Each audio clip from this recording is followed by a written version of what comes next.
नमस्ते and welcome to my channel learn with Bhavya, जहां हम एक्सप्लोर करेंगे फिजिक्स की दुनिया को और बनाएंगे फिजिक्स के कॉम्प्लेक्स कॉन्सेप्ट्स को बिल्कुल सिंपल और आसान। So let's get started. शुरू करते हैं। जैसा कि हमने लास्ट क्लास में इलेक्ट्रॉन एमिशन की डिफरेंट टेक्निक्स के बारे में पढ़ा था, today we will discuss about photoelectric effect which is the most important topic of this chapter. And उससे पहले हम एक इंपॉर्टेंट टर्म वर्क फंक्शन उसके बारे में डिस्कस करेंगे। सो what is work function? Work function, it is the minimum energy, so it is the minimum energy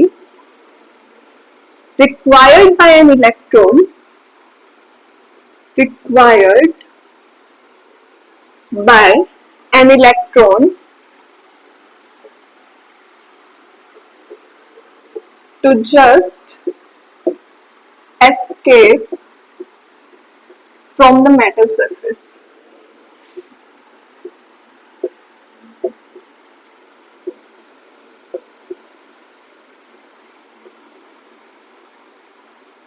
जैसे कि प्रीवियस क्लास में हमने पढ़ा था, मेटल के सरफेस से इलेक्ट्रॉन को एमिट करवाने के लिए हमें उसे कुछ एनर्जी प्रोवाइड करनी पड़ती है, जिसकी डिफरेंट डिफरेंट टेक्निक्स हमने पढ़ी थी। तो वो एनर्जी हमें क्यों प्रोवाइड करवानी पड़ती है? हमें पता है जो मेटल है, मेटल के आउटर मोस्ट शेल में जो इलेक्ट्रॉन्स होते हैं उन्हें हम बोलते हैं फ्री इलेक्ट्रॉन्स और लूजली फाउंड इलेक्ट्रॉन्स। तो बिकॉज ये इलेक्ट्रॉन्स जो है फ्री इलेक्ट्रॉन्स है, तो ये इधर उधर फ्रीली मूव कर सकते हैं मेटल के सरफेस पे। तो जैसे ये इलेक्ट्रॉन्स फ्रीली मूव कर रहे हैं, जैसे ये मेटल के सरफेस को लीव करते हैं ना, फॉर एग्जाम्पल ये मेटल है, for example this is sodium metal, और इसमें ये इलेक्ट्रॉन्स हैं जो कि फ्रीली इधर उधर मूव कर रहे हैं। ये फ्रीली मूव कर रहे हैं, सो लेट्स सपोज कि ये फ्रीली मूव करते करते मेटल के सरफेस से बाहर चले गए। तो मेटल के सरफेस से अगर एक सिंगल इलेक्ट्रॉन भी बाहर जाएगा तो क्या होगा? मेटल के सरफेस पे पॉजिटिव चार्ज आ जाएगा। इलेक्ट्रॉन के बाहर जाते ही मेटल के सरफेस पे पॉजिटिव चार्ज आ जाएगा। तो ये पॉजिटिव चार्ज क्या करेगा? अगेन इलेक्ट्रॉन को अपनी तरफ अट्रैक्ट कर लेगा, तो इलेक्ट्रॉन वापस मेटल के पास आ जाएगा। तो ये प्रोसेस तो चलती रहेगी। तो इलेक्ट्रॉन कभी भी मेटल के सरफेस से फ्रीली मूव करते हुए अपने आप बाहर नहीं जा सकता, बिकॉज जैसे इलेक्ट्रॉन बाहर जाएगा उस पर मेटल पर पॉजिटिव चार्ज आएगा और अगेन वो पॉजिटिव चार्ज की तरफ अट्रैक्ट हो जाएगा। सो इसके लिए हमें कुछ एनर्जी बाहर से प्रोवाइड करवानी पड़ती है। So that minimum amount of energy which is required by electron to just escape from the metal surface is called work function. तो work function क्या है? वो मिनिमम एनर्जी जो एक इलेक्ट्रॉन को रिक्वायर्ड होती है। अगर हम इससे कम एनर्जी इलेक्ट्रॉन को प्रोवाइड करेंगे, then electron will not come out from the metal surface. So this is the minimum amount of energy. अब हमें पता है जो मेटल्स हैं उनके सबके आउटरमोस्ट शेल में फ्री इलेक्ट्रॉन्स होते हैं, बट सबकी अलग अलग कैपेबिलिटी होती है इलेक्ट्रॉन्स को लूज करने की। किसी की थोड़ी कम तो किसी की थोड़ी ज्यादा, ठीक है। तो उसी पर बेस्ड अगर किसी की कैपेबिलिटी बहुत ज्यादा है इलेक्ट्रॉन को लूज करने की, तो उसके लिए हमें कम एनर्जी प्रोवाइड करवानी पड़ेगी और इलेक्ट्रॉन मेटल के सरफेस से बाहर आ जाएगा। और वहीं अगर किसी मेटल में हल्की सी कम कैपेबिलिटी है, उसके कंपैरिजन में, पिछले मेटल के कंपैरिजन में अगर थोड़ी सी कम कैपेबिलिटी है इलेक्ट्रॉन को लूज करने की, तो उसके लिए हमें ज्यादा एनर्जी प्रोवाइड करनी पड़ेगी। It means this work function is different for different different metals. तो अलग अलग मेटल्स के लिए वर्क फंक्शन की वैल्यू अलग अलग होगी, ठीक है। तो ये जो वर्क फंक्शन है किस किस चीज पे डिपेंड करता है? So it depends upon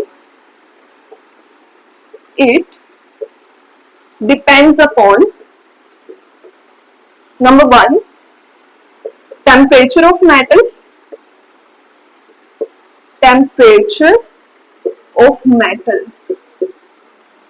number 2 nature of metal,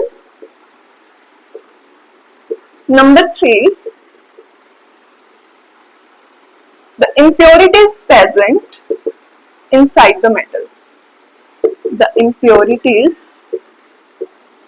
present inside the metal.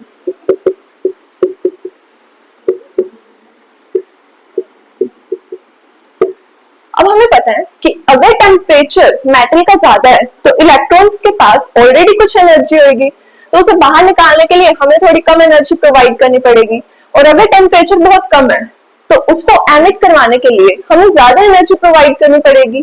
ठीक है, so it depends upon temperature of the metal and it depends upon nature of the metal. Nature पे कैसे डिपेंड करता है, वही किसी की एबिलिटी कम है इलेक्ट्रॉन को लूज करने की, तो किसी की उससे ज्यादा एबिलिटी है।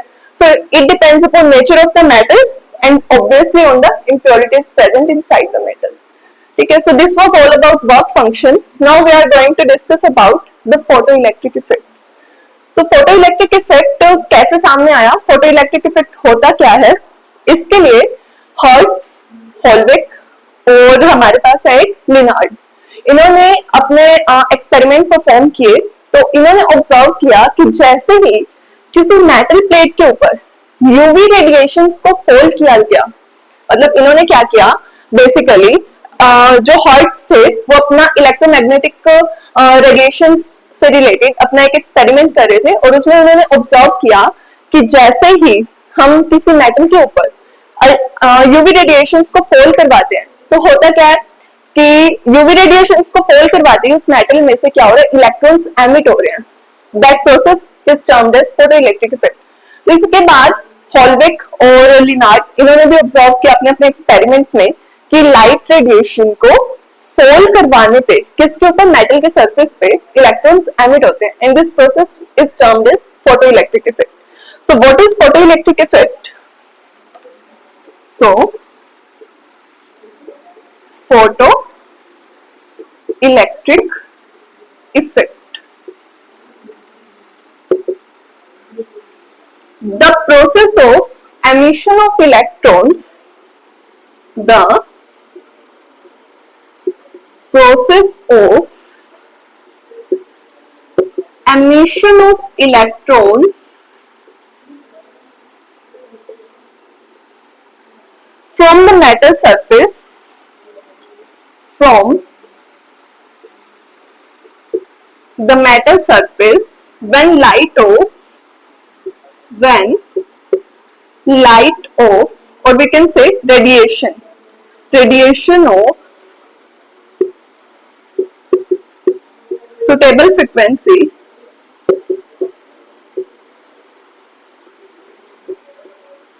is allowed to fall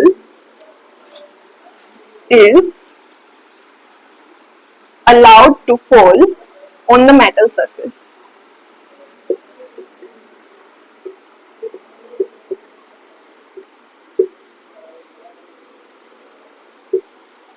Okay, so what is photoelectric effect? The process of emission of electrons from the metal surface when radiations of suitable frequency are allowed to fall on the metal surface. Okay, and now we are going to discuss about the variations of photocurrent. What is photocurrent and what are the photoelectrons? अब यहाँ पे photoelectric effect में जो electron emit हुए, these electrons are called photoelectrons.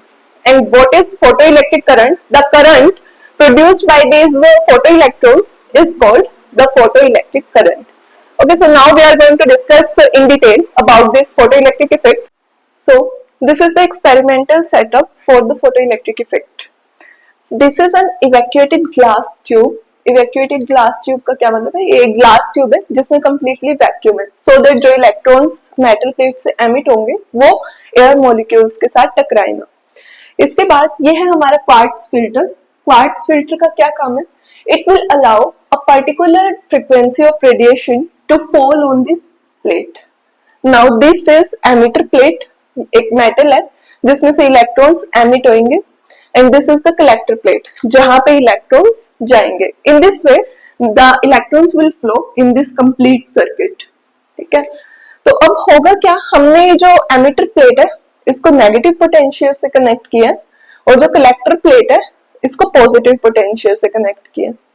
तो क्या होगा, जैसे ही यहाँ पे ये क्या है, सोर्स ऑफ अल्ट्रावायलेट रेडिएशन, जैसे ही यूवी रेज इस एमिटर प्लेट पे स्ट्राइक करेंगी then there will be emission of electrons from this emitter plate.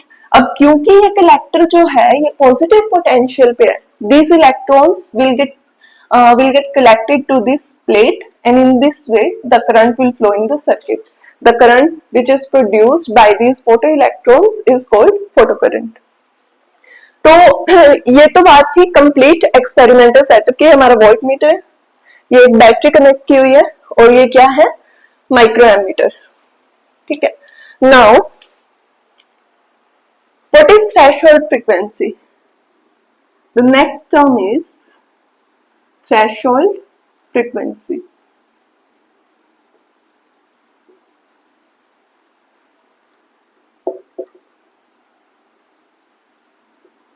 We have already discussed about the work function. What is work function? The minimum amount of energy required by the electron to eject from the metal surface. Metal surface से emit होने के लिए electron को जितने minimum amount of energy की requirement होती है ना, उसको work function बोलते हैं. और अगर उससे ज्यादा एनर्जी हम प्रोवाइड कर देंगे तो कुछ एनर्जी तो वर्क फंक्शन के तौर पे इलेक्ट्रॉन यूज कर लेगा to emit from the metal, और जो बाकी की एनर्जी होगी ना, that energy will be converted into kinetic energy of the electron. जो बाकी की एनर्जी फोटोन इलेक्ट्रॉन को ट्रांसफर करेगा वो किसमें कन्वर्ट हो जाएगी, इलेक्ट्रॉन की काइनेटिक एनर्जी में. ठीक है. Now what is threshold frequency? इसी तरह से there is a minimum frequency, मतलब कि एक मिनिमम फ्रीक्वेंसी जिसके ऊपर इलेक्ट्रॉन्स एमिट हो सकते हैं from the metal surface. That minimum value of frequency is called threshold frequency. अगर हम इससे कम फ्रीक्वेंसी की लाइट यहाँ पे स्ट्राइक करवाएंगे then there will be no emission of electrons from this emitter. So what is the threshold frequency?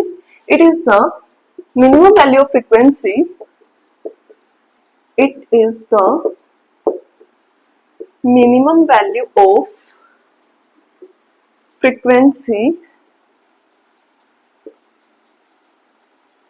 which is required by the electron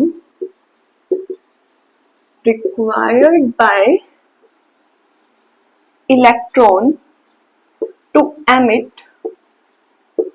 from the metal surface.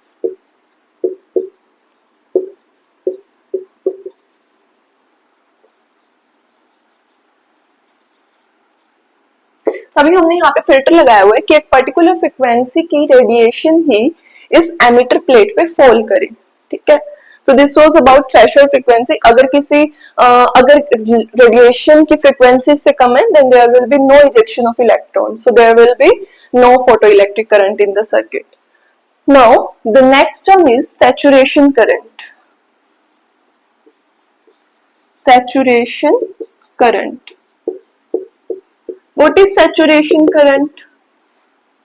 The maximum value of photoelectric current is called saturation current.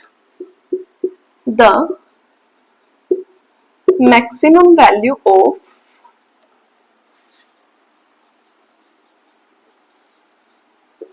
photoelectric current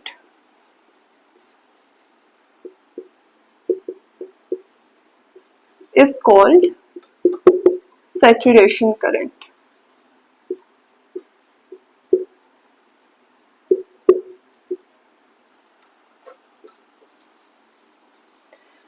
It corresponds to the state when all the electrons from this emitter plate will reach the collector plate. जब इस emitter plate के सारे electrons इस collector plate पर पहुंच जाएंगे then there will be no increase in the photoelectric current. What is photoelectric current? The number of photoelectrons emitted per second. एक second में कितने photoelectrons emit हो रहे हैं, that is photoelectric current. अब यहाँ पे जितने भी फोटो इलेक्ट्रॉन्स थे वो सारे के सारे कलेक्टर पे ऑलरेडी पहुंच चुके हैं, then there will be no increase in the photo electric current. So that maximum value is called the saturation current. Okay. So next term is stopping potential. What is stopping potential? The minimum negative potential applied to plate A with respect to plate C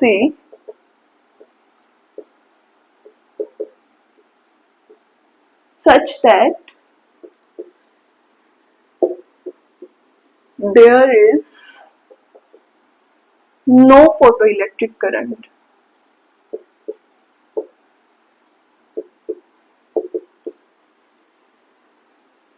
Now what does this mean? हमें पता है कि ये जो emitter plate है इससे हमने negative potential दिया हुआ है और जो कलेक्टर प्लेट है this is at positive potential. तो इलेक्ट्रॉन्स यहाँ से एमिट होके सीधा कहाँ जाते हैं? कलेक्टर प्लेट पे, यानी कि ये एनोड है ये कैथोड है।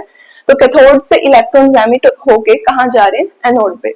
अगर मैं एनोड के पॉजिटिव पोटेंशियल को थोड़ा कम कर दूं, अगर मैं इसको 0 कर दूं, तो क्या होगा? Less number of electrons will go to this collector plate. क्यों? क्योंकि इसका पोटेंशियल कम हो गया है। अब जिन इलेक्ट्रॉन्स की काइनेटिक एनर्जी बहुत ज्यादा होगी, मतलब फास्ट मूविंग इलेक्ट्रॉन्स जो बहुत फास्ट मूव कर रहे हैं, जिनकी एनर्जी ज्यादा है, सिर्फ वही इस कलेक्टर प्लेट पर पहुंच जाएंगे, क्योंकि यहाँ पे जो पोटेंशियल की वैल्यू है उसको मैंने 0 कर दिया। ठीक है, अब अगर मैं इस पोटेंशियल की वैल्यू को और कम करूंगी तो और कम इलेक्ट्रॉन्स वहां पे पहुंच पाएंगे, क्योंकि नेगेटिव नेगेटिव रिपेल करेंगे, है ना। तो फिर अगर मैं इस एनोड को नेगेटिव पोटेंशियल पे रख दूं इस एमिटर प्लेट सी के कंपैरिजन में, तो एक स्टेज ऐसी आएगी that there will be no photoelectric current in the circuit. That particular value of potential is called stopping potential. उस वैल्यू को हम क्या बोलते हैं? Stopping potential. तो उस स्टेज पे क्या होगा? जिन इलेक्ट्रॉन्स की मैक्सिमम काइनेटिक एनर्जी है ना, इवन वो इलेक्ट्रॉन्स भी यहाँ पे नहीं पहुंच पाएंगे, बिकॉज यहाँ पे नेगेटिव पोटेंशियल की वैल्यू हमने इतनी ज्यादा कर दी होगी कि जो मैक्सिमम काइनेटिक एनर्जी वाला इलेक्ट्रॉन है ना, वो भी यहाँ एनोड पे नहीं पहुंच पा रहा। ठीक है, so that potential is called stopping potential. Now we are going to study the variation of photoelectric current with various quantities. First is variation of photoelectric current with intensity. Variation of photoelectric current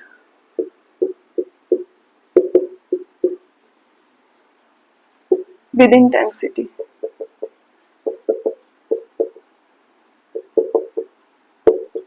और यहाँ पे ये जो stopping potential हमने अभी पढ़ा है, stopping potential की वैल्यू कितनी होगी? हमें पता है कि पोटेंशियल किसके इक्वल होता है? Potential is equal to work done per unit charge. Normally हम ऐसे ही लिखते हैं ना, potential is equal to work done per unit charge. अब यहाँ पे क्या है कि पोटेंशियल को मैंने स्टॉपिंग पोटेंशियल को V नोट से डिनोट कर दिया। ठीक है, अब यहाँ पे वर्क डन लिखूं या एनर्जी लिखूं, एक ही बात है ना। तो चार्ज कितना है इलेक्ट्रॉन पे? E। अब यहाँ पे मैंने बोला है this is the minimum negative potential, कम से कम पोटेंशियल जो सबसे हाई काइनेटिक एनर्जी वाले इलेक्ट्रॉन को भी रोक पाए, है ना। तो इसका पोटेंशियल हमने कैसे सेट किया है कि जो मैक्सिमम काइनेटिक एनर्जी वाला इलेक्ट्रॉन है ना, वो भी स्टॉप हो जाए। तो यहाँ पे एनर्जी कौन सी यूज करूंगी मैं? Maximum kinetic energy. So this will be V naught is equal to maximum kinetic energy upon the E, or we can write it as maximum kinetic energy is equal to EV naught. Maximum kinetic, यहाँ लिख देती हूँ, maximum kinetic energy is equal to EV naught, where V naught is the stopping potential. Now we are discussing about the variation of photoelectric current with intensity. कि intensity के साथ photoelectric current कैसे very करता है? This is the graph between intensity of incident radiation and the photoelectric current. Photoelectric current, ठीक है। तो intensity क्या है? हमें पता है कि जो रेडिएशन है that is made up of large number of small packets of energy which are called photons. Intensity का मतलब क्या है? अगर इंटेंसिटी ज्यादा है इट मींस जो नंबर ऑफ फोटॉन्स इस एमिटर प्लेट पे स्ट्राइक कर रहे हैं वो भी ज्यादा है। इंटेंसिटी कम होने का मतलब क्या होता है कि नंबर ऑफ फोटॉन्स जो इस एमिटर प्लेट पे स्ट्राइक कर रहे हैं वो भी कम है। अब अगर मैं इंटेंसिटी को धीरे धीरे इंक्रीज करूं, जीरो से लेके अगर मैं इंटेंसिटी को धीरे धीरे इंक्रीज करूं तो फोटो इलेक्ट्रिक करंट पे क्या इफेक्ट पड़ेगा? अगर मैं इंटेंसिटी को इंक्रीज कर रही हूँ, इट मीन्स कि मैं क्या कर रही हूँ, जो फोटॉन्स हैं उनके नंबर को इंक्रीज कर रही हूँ। इट मीन ज्यादा फोटॉन्स आके इस एमिटर प्लेट पे स्ट्राइक करेंगे, टकराएंगे उससे। अगर ज्यादा फोटॉन्स आके इससे टकरा रहे हैं तो ज्यादा इलेक्ट्रॉन्स बाहर निकलेंगे, है ना, ऑब्वियस है।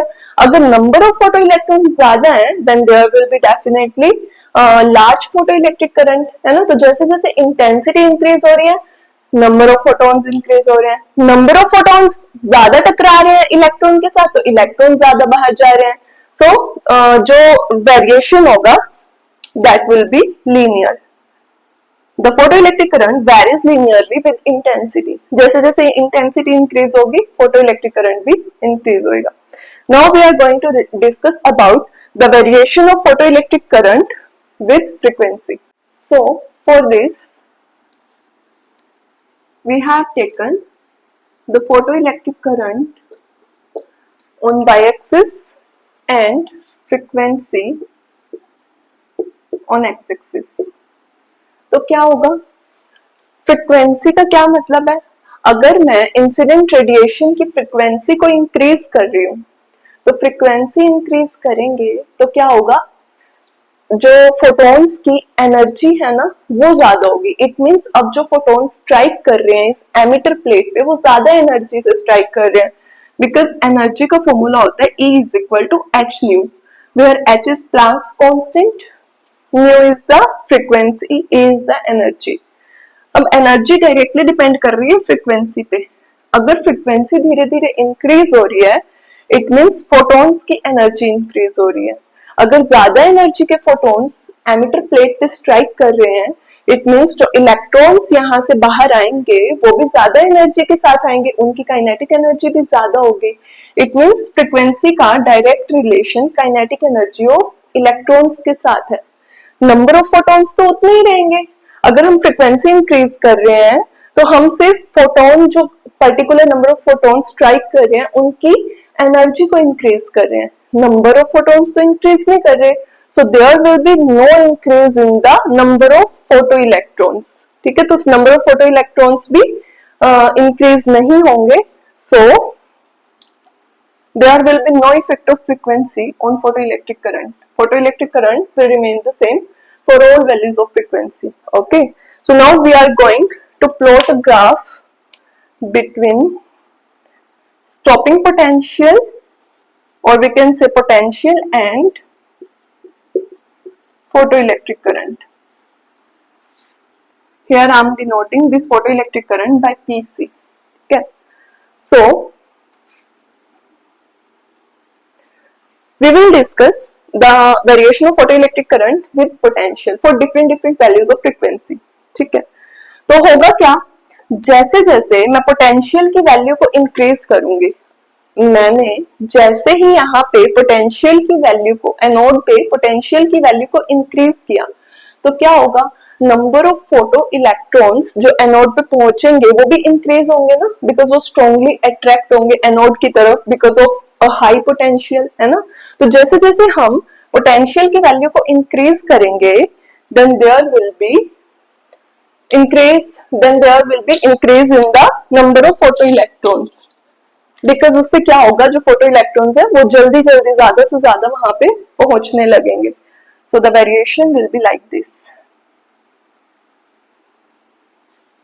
अब यहाँ पे जाके मैंने इसको सैचुरेट क्यों कर दिया, यहाँ पे एक कांस्टेंट वैल्यू ऑफ करंट क्यों आ रही है, जैसे कि मैंने पहले बताया कि इस एमिटर प्लेट के पास भी तो एक पर्टिकुलर नंबर ऑफ इलेक्ट्रॉन्स है। जब सारे के सारे इलेक्ट्रॉन्स यहाँ पे पहुंच जाएंगे उसके बाद हम पोटेंशियल को कितना इंक्रीज कर लें, नंबर ऑफ इलेक्ट्रॉन्स तो इंक्रीज होने ही नहीं वाले बिकॉज सारे के सारे इलेक्ट्रॉन्स ऑलरेडी यहाँ पे जा रहे हैं, है ना। So that value of current is called saturation current. This is saturation current. The maximum value of photoelectric current is saturation current.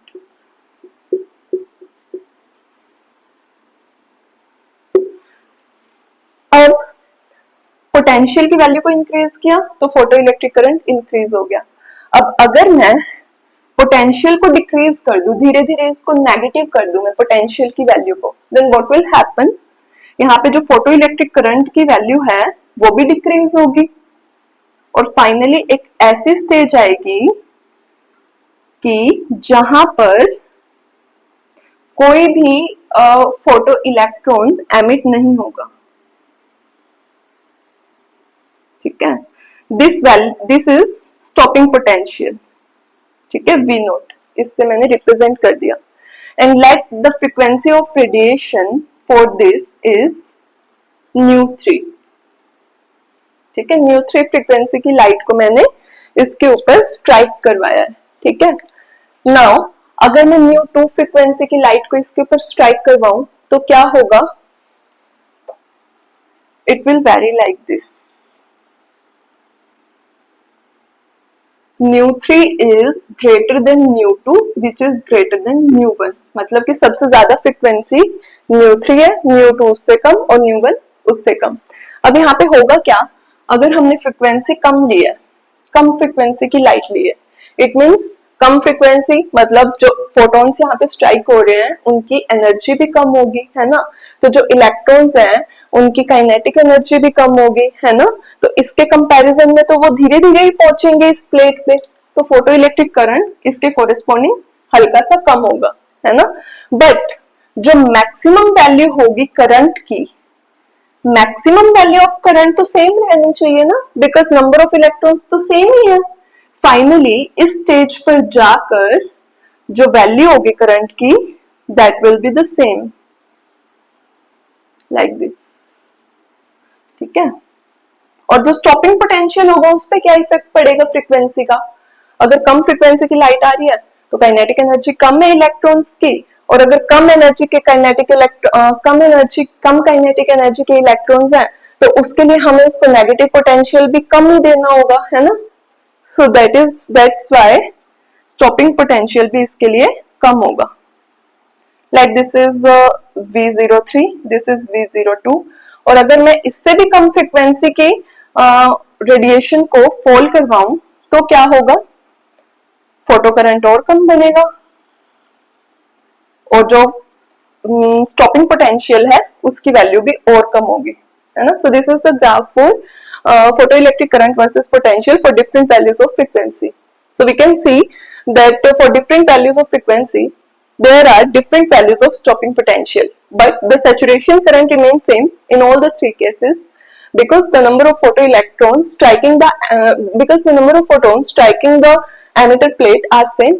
That's why the number of electrons which are reaching this collector plate will be same in all the three conditions because the frequency means we are increasing the energy of the electrons, kinetic energy को increase कर रहे हैं, kinetic energy को increase कर रहे हैं electrons की, तो स्टॉपिंग पोटेंशियल की वैल्यू और ज्यादा नेगेटिव हो जाएगी, है ना।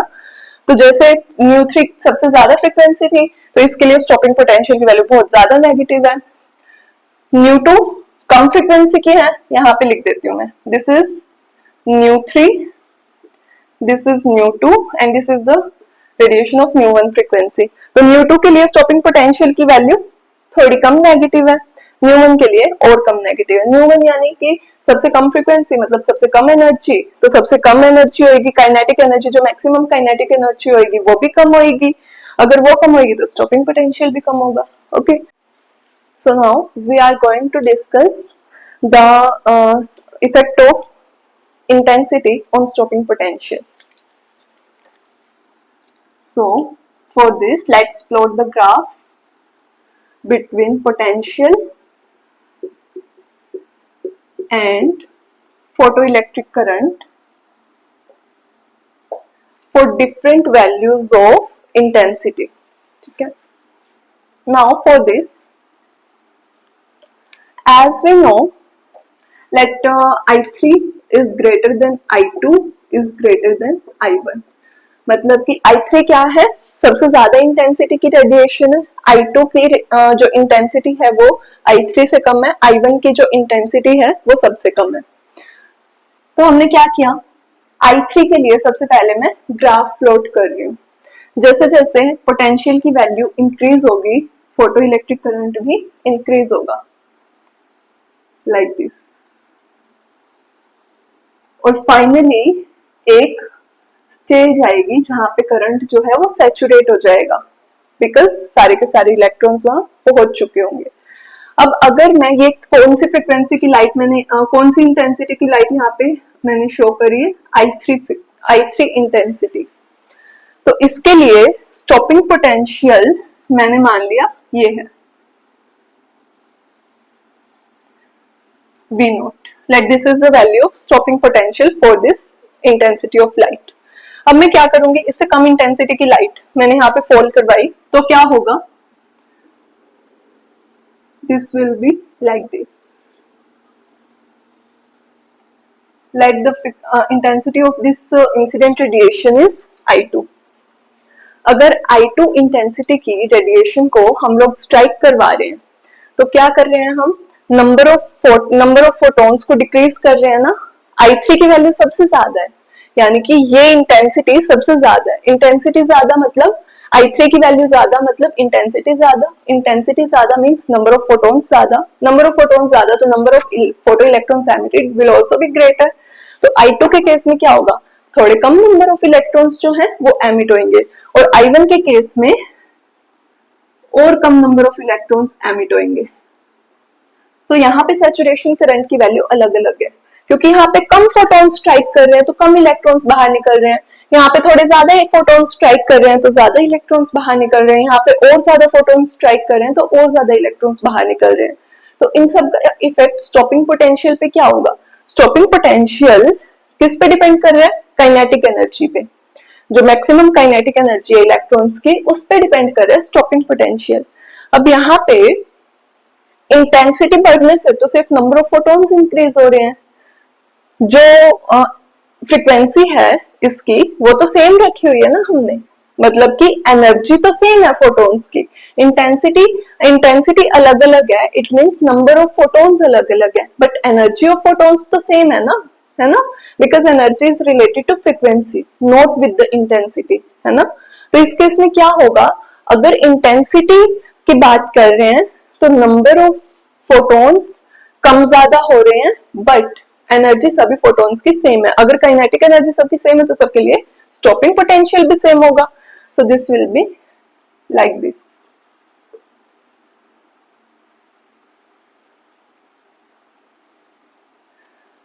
So this was the effect of intensity with stopping potential. This is our stopping potential.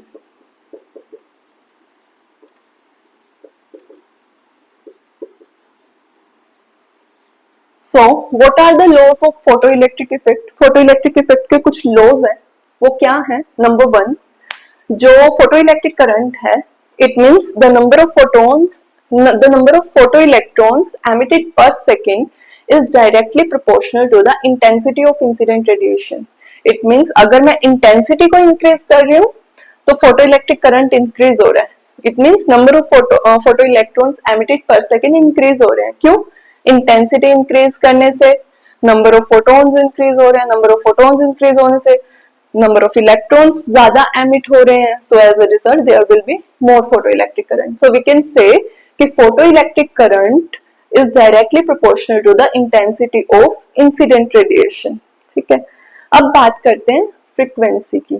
हमें पता है there is a minimum frequency which is called threshold frequency below which there will be no ejection of electrons from the metal. अगर frequency radiation की frequency threshold frequency से कम है तो यहाँ पे कोई भी इलेक्ट्रॉन एमिट नहीं होगा, है ना। So that particular value of frequency is called threshold frequency. ठीक है, so this is the second law.